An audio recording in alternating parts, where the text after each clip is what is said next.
اعوذ باللہ من الشیطان الرجیم بسم اللہ الرحمن الرحیم اللہم صلی علی محمد و آل محمد۔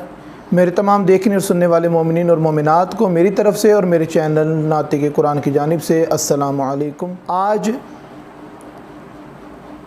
ایام ہفتہ میں سے جس یوم کا ذکر کرنا ہے شب روز کے اعمال کے حوالے سے، وہ روز جسے سوموار کہا جاتا ہے اور پیر کے نام سے بھی یاد کیا جاتا ہے۔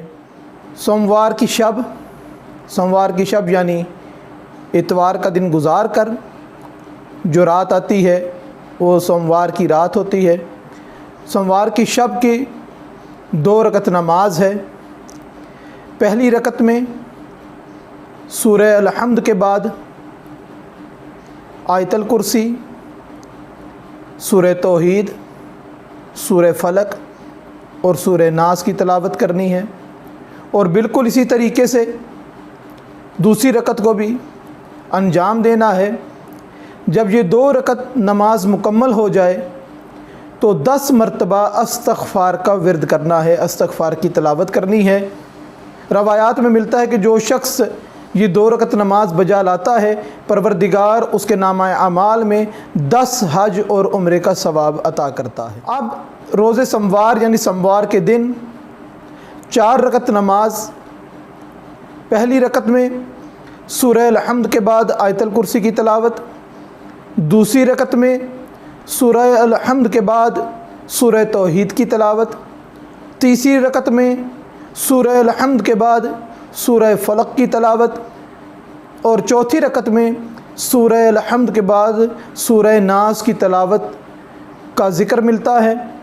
یہ 4 رکعتی نماز ہے۔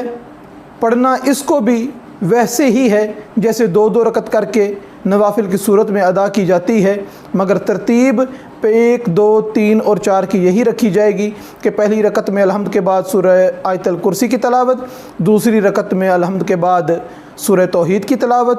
یہ نماز جب ختم ہو جائے گی پھر تیسری رکعت اور چوتھی رکعت کی شروع کی جائے گی۔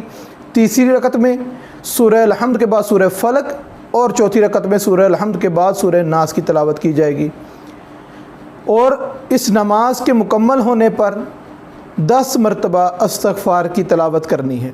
جناب سرور کائنات حضرت محمد مصطفیٰ صلی اللہ علیہ وسلم کا ارشاد گرامی ہے، سرکار فرماتے ہیں کہ جو شخص 10 رکعت نماز ادا کرے سوموار کے دن اور ہر رکعت میں سورہ الحمد کے بعد 10 مرتبہ سورہ توحید کی تلاوت کرے تو پروردگار محشر کے میدان میں اس کے لیے ایک ایسی روشنی کا انتظام کرے گا کہ وہ اس کے مقام کو روشن کر دے گی، اور یہاں تک کہ تمام مخلوق اس کی مخالفت میں آوازیں بلند کریں گے، یعنی یہ کہیں گے کہ اس کو اتنی روشنی اور اتنا نور کیوں دیا گیا اور ہمیں نہیں ملا۔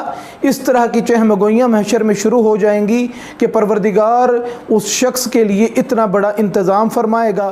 اور اس روز یعنی کہ سوموار کے دن حضرت امام حسن علیہ السلام اور حضرت امام حسین علیہ السلام کی زیارت کا پڑھنا بہت بڑے عظیم ثواب کا باعث ہے۔ پروردگار یوم سوموار کو ہمارے لیے باعث رحمت، باعث برکت قرار دے، اور اس سوموار کے شب و روز میں اعمال کی بہترین ادائیگی کی توفیق عطا فرمائے۔ اس دن کی جو بلائیں ہیں، جو مصیبتیں ہیں، پروردگار اس سے اپنی امان عطا فرمائے، اور جو رحمتیں ہیں، جو برکتیں ہیں، پروردگار ہم سب کے شامل حال فرمائے۔ وما علینا الا البلاغ المبین۔